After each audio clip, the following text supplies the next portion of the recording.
Hey, this is Kiz from Glowitheflow podcast. I set up a non-profit called Hip Hop Heals, and we explore how therapeutic hip hop works. And I discovered a way of introducing trauma-informed approaches with hip hop.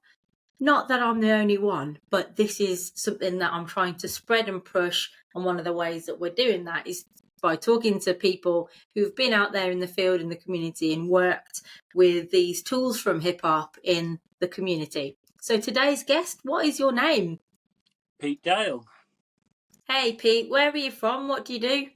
Well, I work at the University of York and I live here in York. I'm a lecturer in music education. Amazing. And how did you come to this work? I used to be a school teacher for 10 years, from 2002-ish to 12. And most of that time I was teaching music, nearly all of that time. And so... Poor you. Well, I loved it. And, I liked introducing the kind of off the beaten tracks types of music like hip hop and so forth. So that was, that's how I came to do this work now. Yeah. So what do you enjoy most about your job? I like working with students. I like helping students to think about how to be better teachers because it's a music education course that I teach on. And I like getting to do the research. Cool.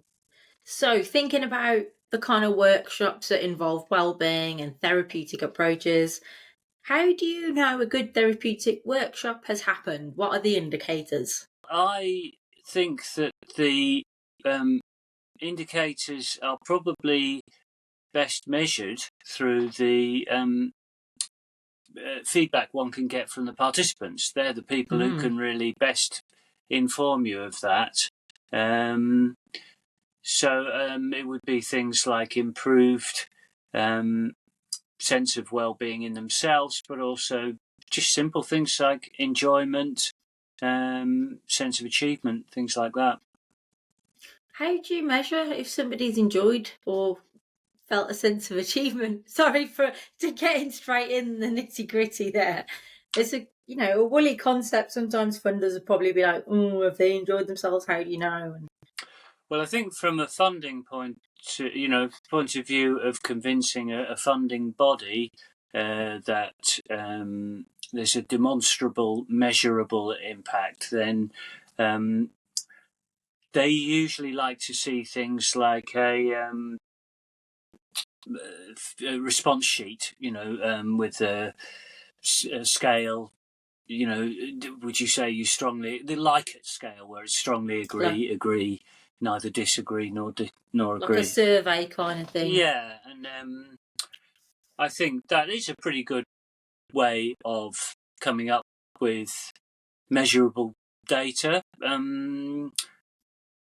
But so that's if you're looking for funding from a organisation that gives out funding, then they will want to see absolute, evidence that they won't be willing to accept what they see as just anecdotal evidence. But certainly, in terms of when I worked with kids in the school, I was quite happy in that instance to judge to trust my own judgment and say, well, I know this kid. I've just seen them smile. Whoa. They never smile. Don't get so radical, Peter. You know your own kids. What, in the classroom? Get out of it. And I'm supposed to trust what you're saying. You're a joker, aren't you? Well, I can understand why the funding bodies, they want some kind of evidence, because otherwise it's not, it's just any teacher could be, or any person could be making any claim about anything that they're doing. And, it might not be the reality. So I do see why it's like that. But I think getting feedback, be that in the form of a scale, like, would you say from 0 to 10 how much you enjoyed it? But also, you can get qualitative comments and quote those. And also, if you since I stopped school teaching, I still sometimes go into schools and contexts like that where you can get the people, like youth workers who normally work with the young people, and get their opinion on if they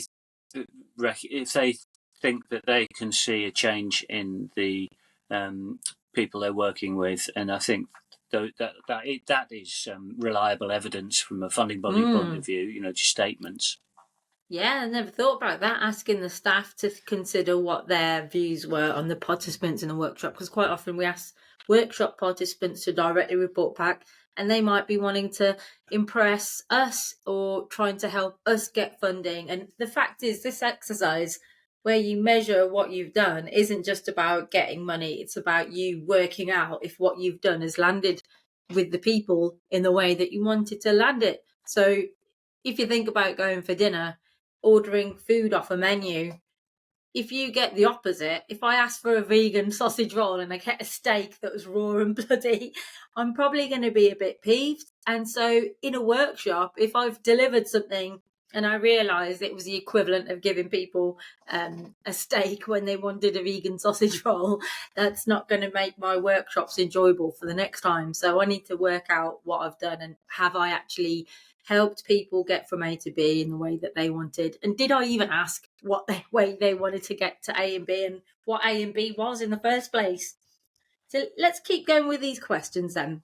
What are the things that you have to do to make sure a workshop goes well from a practitioner point of view?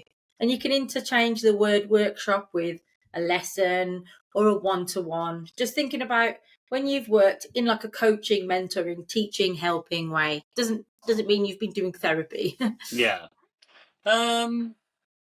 What works well? What are the things, that you have to do beforehand to make sure the workshops that you do go well? From a practitioner point of view. Yeah. So like on a simple level, going to the bathroom and getting a glass of water is something for you. But we're talking about in terms of sort of making sure the workshop goes well and smoothly in the processes. I think making sure you've got the equipment ready and that it works. I've been in situations when I used to do DJing workshops in schools, and I would sometimes find that I didn't have the right kind of vinyl, because in those days I used to use vinyl decks.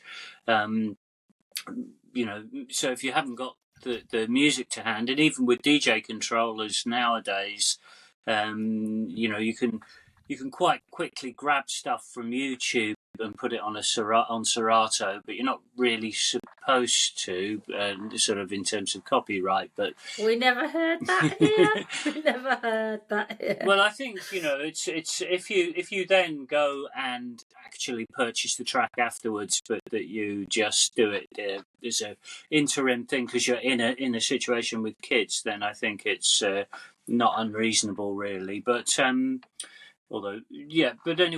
being prepared. Actually, all teaching or activities with participants, it's absolutely crucial to be prepared. And I think, having everything ready and to hand is crucial. I suppose also once you do things, then you see the pitfalls over time, don't you? Because I remember doing a workshop in Oxford, I think it was, and I asked the lad to put the needle in the groove.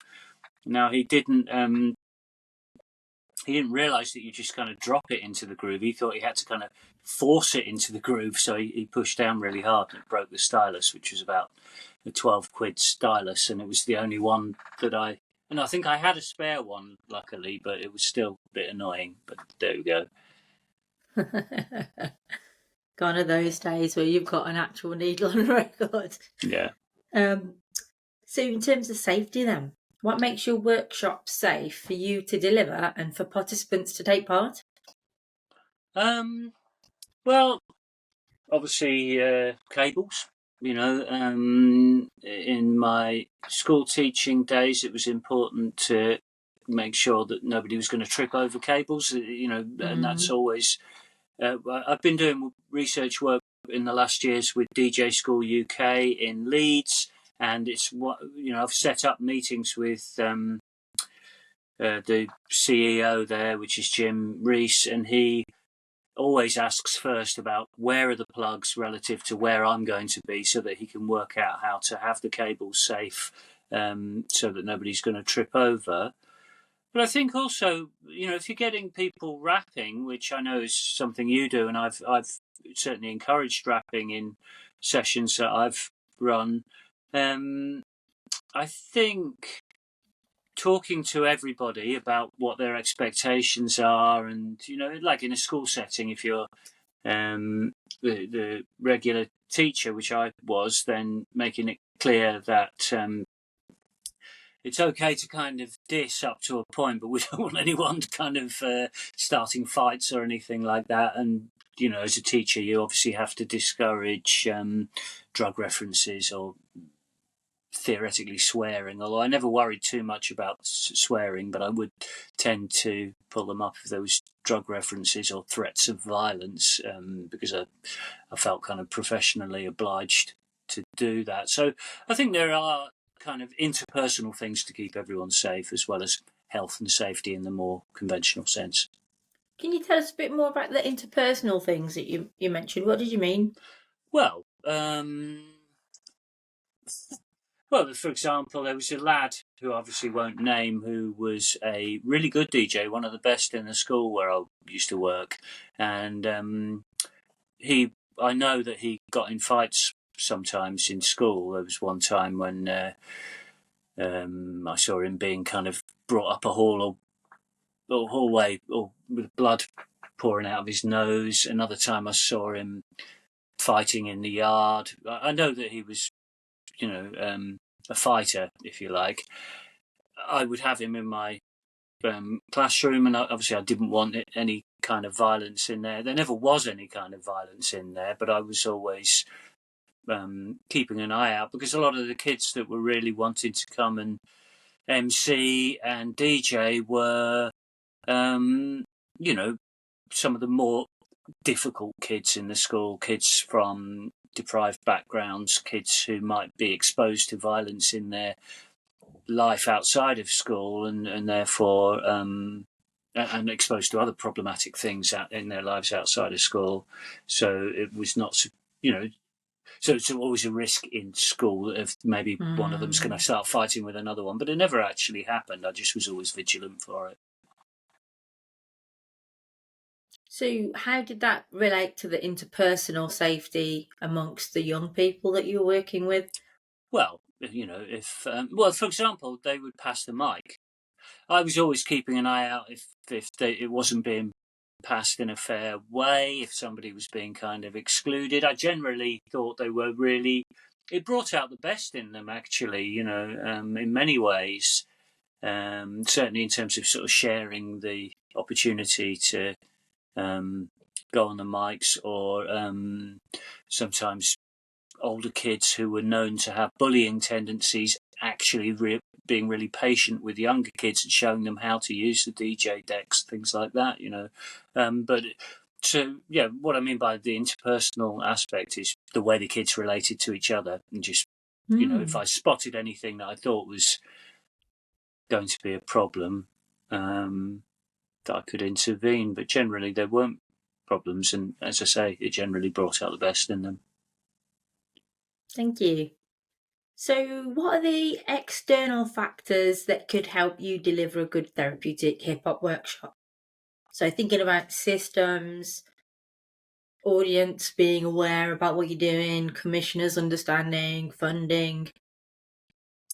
One factor is being able to be quite loud can be quite good, because a lot of, like, where I was working in the Northeast, they were really into this kind of hardcore, happy hardcore kind of stuff, 90s kind of dance music, like Spanish hardcore. So it works best if it's loud, and but that in a school context, that meant that it could disturb other teachers. So having some soundproofing can be good in terms of a physical space. Having a supportive infrastructure, I suppose. Like I was lucky because the head teacher was really supportive of what I was doing, whereas I think in some schools you might not get that.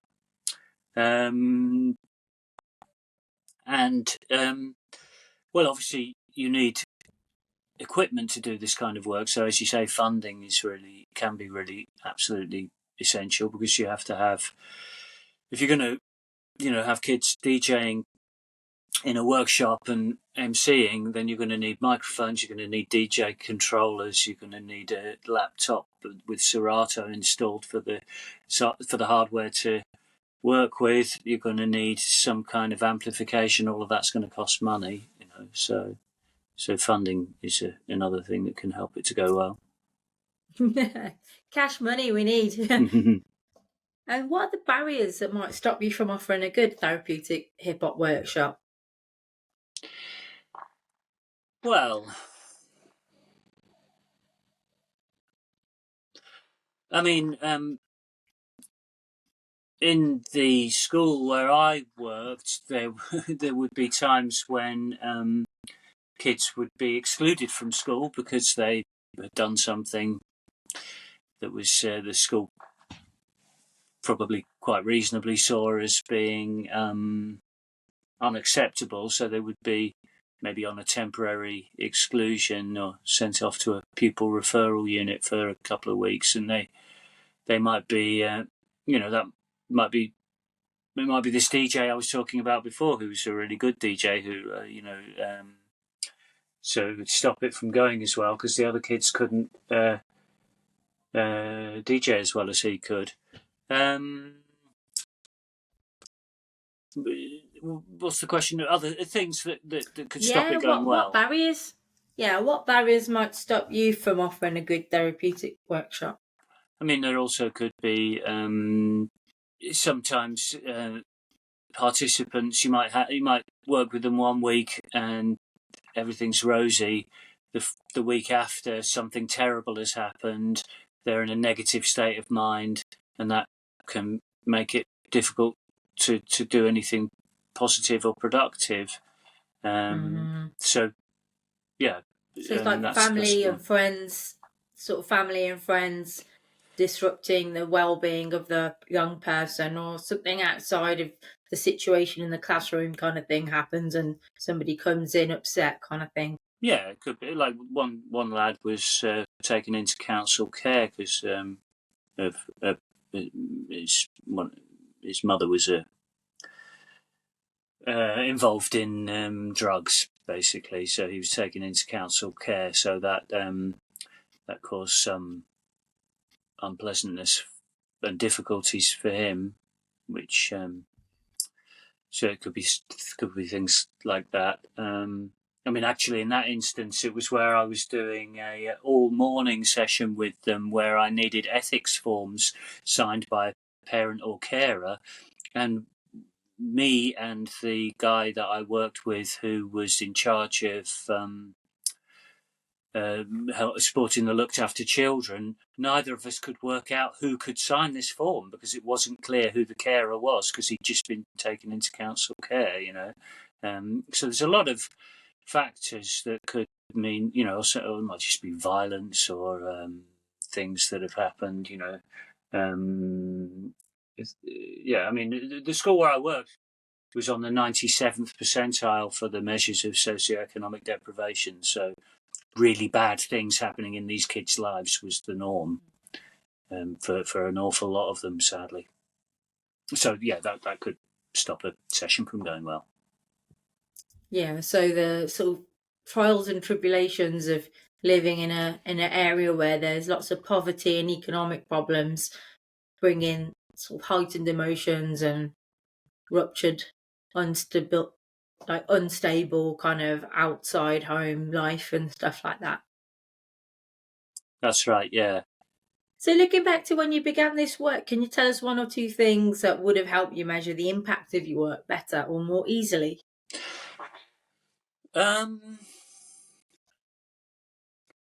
That's a really good question. I never really measured it when I was actually working in the school. So, and one of the things when I started publishing research was that for the first time we started doing interviews, and that was because of a visitor from Cambridge University who was a PhD student there. He saw me giving a talk about doing this work with young people, and he said, "Why don't we do a joint research project?" And so he came to the school. We sat down and formally interviewed a load of different kids, and that allowed us to measure the impact on them as individuals through the qualitative data, rather than the quantitative stuff. It was only a handful of kids, probably 7 or 8 of them, but so it wasn't very good as a quantitative study. But so I guess if by that time I'd been doing it for years, and some kids had kind of come and gone from the school, and I think it had a huge impact on them, but I never kind of really tracked that. So it's hard to do that in the school context, though, because once the pupils leave, you don't have any, relationship or any, jurisdiction to call them back for any kind of, hey, by the way, how did that affect your life, having those lessons and stuff.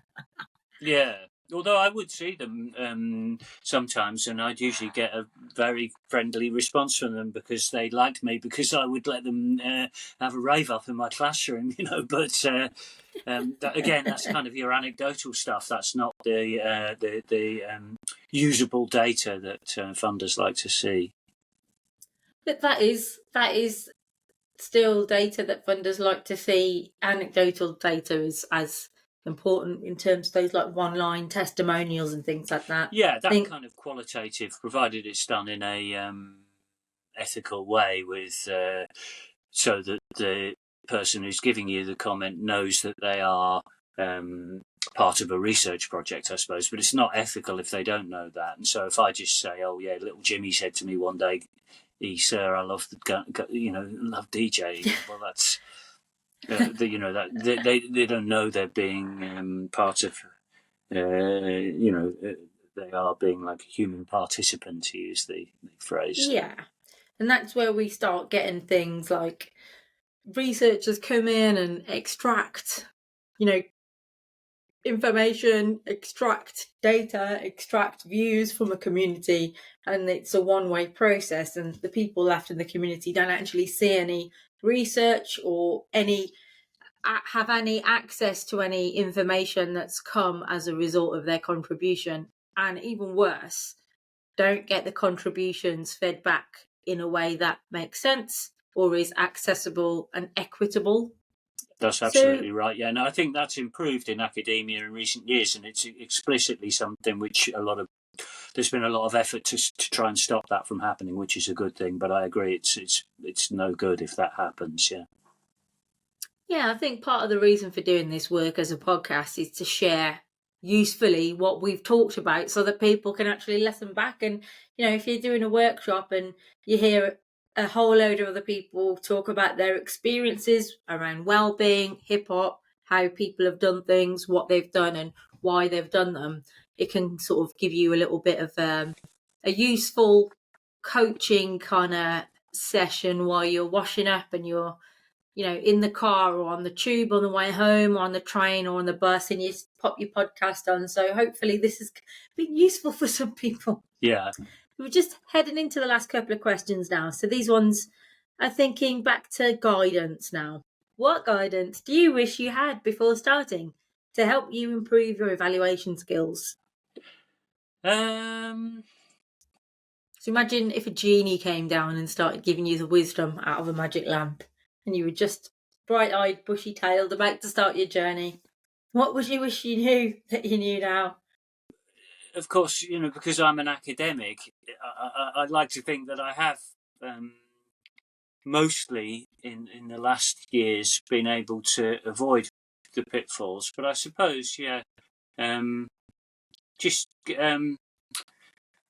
well, one thing actually, again, comes back to ethics. I didn't really know much about research ethics. So I wish I had known more about that. And I think some of those things you were just talking about before, such as feeding back outcomes to participants in a way that they can understand. I wish I had done that more with for example, the study with the PhD from Cambridge that I mentioned, which we did in around about 2011. Those young people never really got the info from me about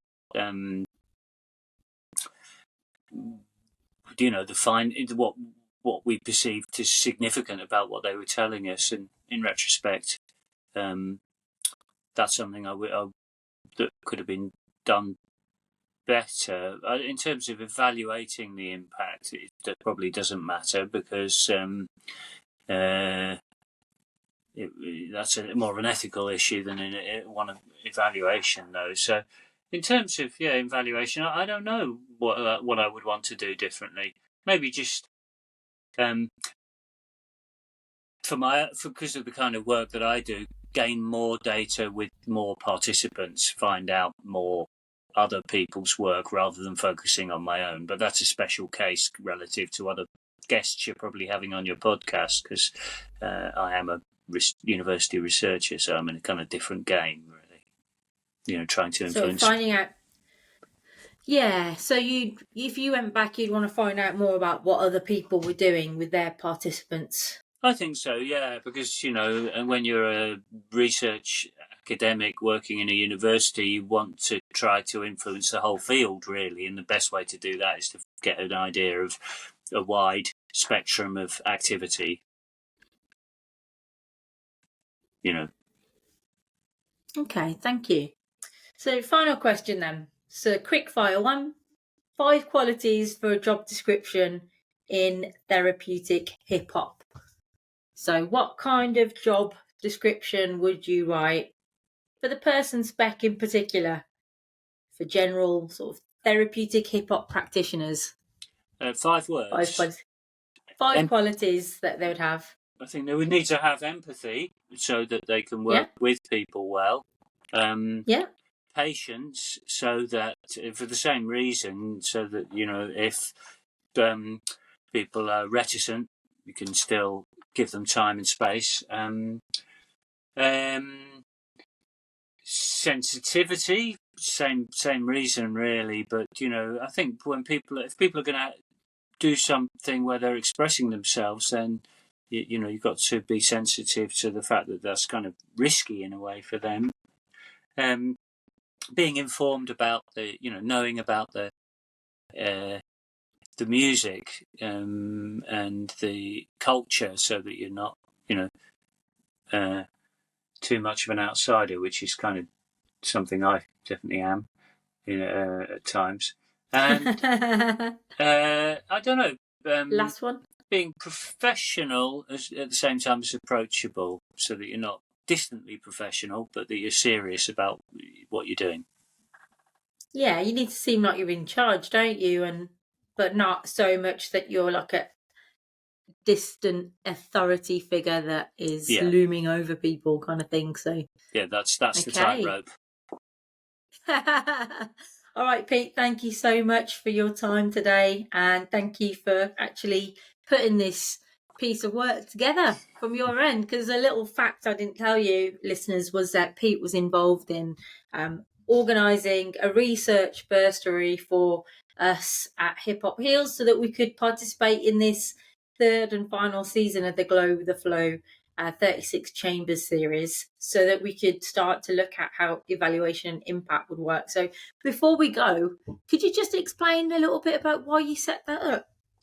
Well, it was my colleague Amandine who first came up with the idea, and it was because she's French, but she previously worked in Canada. She arrived in York at the same time as me in music production, and York is a very white city.